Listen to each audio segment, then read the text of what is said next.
प्रजनन स्वास्थ्य। ये शब्द सुनते ही क्या ख्याल आता है? आज हम इसी विषय की परतें खोलने वाले हैं और ये समझने की कोशिश करेंगे कि इसका मतलब सिर्फ शारीरिक स्वास्थ्य तक ही सीमित नहीं है, बल्कि उससे कहीं ज्यादा है। अक्सर हम ये मान लेते हैं कि इसका मतलब है बस किसी बीमारी का ना होना। पर क्या सच में बात इतनी सी है, या इसके कुछ और भी पहलू हैं जो हमारी नज़र से छूट जाते हैं? असल में ये सिर्फ शरीर की बात है ही नहीं, ये हमारे मन, हमारे व्यवहार और समाज में हमारी भूमिका से भी गहराई से जुड़ा हुआ है। मतलब ये एक संपूर्ण कल्याण की स्थिति है। तो चलिए सबसे पहले ये समझते हैं कि विशेषज्ञ इसे परिभाषित कैसे करते हैं। इसकी सही डेफिनेशन क्या है? विश्व स्वास्थ्य संगठन यानी WHO ने इसे बहुत अच्छे से समझाया है। उनके हिसाब से ये सिर्फ शारीरिक रूप से ठीक होना नहीं है, बल्कि इसमें भावनात्मक, व्यवहारिक और सामाजिक रूप से भी स्वस्थ होना शामिल है। जरा सोचिए, ये चारों पहलू मिलकर ही तो एक इंसान के पूरे स्वास्थ्य की तस्वीर बनाते हैं। अब प्रजनन स्वास्थ्य से जुड़ी एक बहुत बड़ी चुनौती की बात करते हैं। एक ऐसी चुनौती जिसका असर पूरी दुनिया पर पड़ा, और वो है तेजी से बढ़ती आबादी। चलिए जरा समय में पीछे चलते हैं। साल 1900 की दुनिया को याद करते हैं। जानते हैं उस वक्त पूरी दुनिया की आबादी कितनी थी? सिर्फ 2 अरब। और फिर देखिए क्या हुआ। सिर्फ एक सदी में यानी साल 2000 आते आते ये आंकड़ा सीधा 3 गुना होकर 6 अरब पर पहुंच गया। ये मानव इतिहास में जनसंख्या की सबसे तेज बढ़ोतरी थी। और इस वैश्विक कहानी का भारत पर क्या असर हुआ? मई 2011 तक अकेले भारत की आबादी 1.2 अरब से ज्यादा हो चुकी थी। मतलब 1900 की पूरी दुनिया की आधी से भी ज्यादा आबादी। तो इस बढ़ती आबादी को एक चुनौती की तरह देखा गया, और इसी के जवाब में 1950 के दशक में भारत ने परिवार नियोजन की शुरुआत की, और इसका चेहरा बना एक बहुत ही सरल और यादगार नारा, हम दो हमारे दो।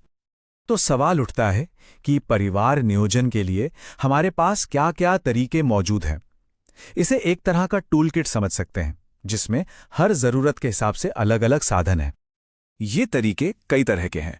कुछ तो प्राकृतिक हैं, जो शरीर के अपने चक्र पर निर्भर करते हैं।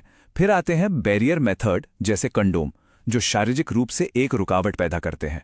इसके अलावा हार्मोनल गोलियां हैं, IUD हैं, और हाँ, स्थायी सर्जिकल उपाय भी हैं। हर तरीके का काम करने का अपना एक अलग अंदाज है। अब जरा स्थायी समाधानों पर आते हैं। पुरुषों के लिए है वेसेक्टमी, जिसमें शुक्राणु को बाहर आने से रोकने वाले रास्ते को ब्लॉक कर दिया जाता है। और महिलाओं के लिए है ट्यूबेक्टमी, जिसमें अंडे को गर्भाशय तक पहुंचाने वाला रास्ता बंद कर दिया जाता है।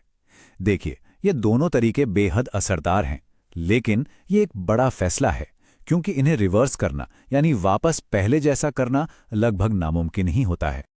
गर्भ निरोध के अलावा भी प्रजनन स्वास्थ्य में कुछ और गंभीर मुद्दे आते हैं, और यहां पर सही और सुरक्षित फैसले लेना और भी ज्यादा जरूरी हो जाता है। चलिए अब एक ऐसे विषय पर बात करते हैं जो काफी संवेदनशील है पर बहुत जरूरी है। वो है MTP, यानी मेडिकल टर्मिनेशन ऑफ प्रेगनेंसी। आखिर क्यों एक सुरक्षित गर्भपात का विकल्प समाज के स्वास्थ्य के लिए इतना अहम है? देखिए, इसकी जरूरत कई गंभीर हालात में पड़ती है, जैसे अनचाहे गर्भ को समाप्त करना, या जब प्रेगनेंसी मां या बच्चे दोनों में से किसी की भी जान के लिए खतरा बन जाए। और एक बहुत बहुत बड़ा कारण है अवैध और खतरनाक तरीकों से होने वाले गर्भपात को रोकना। इन्हीं सब वजहों से भारत सरकार ने 1971 में एक बहुत जरूरी कदम उठाया और MTP को कुछ शर्तों के साथ कानूनी मान्यता दे दी। इसका सीधा मकसद था महिलाओं की जान बचाना और मातृ मृत्यु दर में कमी लाना। अब एक और बड़े स्वास्थ्य जोखिम की बात करते हैं, यौन संचारित संक्रमण यानी STI।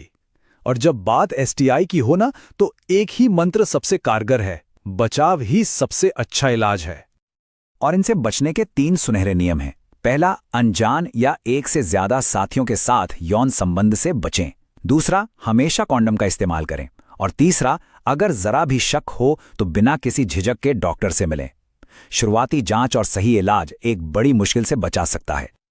चलिए अब इस चर्चा के आखिरी पड़ाव पर चलते हैं और बांझपन की चुनौती और उसके समाधानों को समझने की कोशिश करते हैं।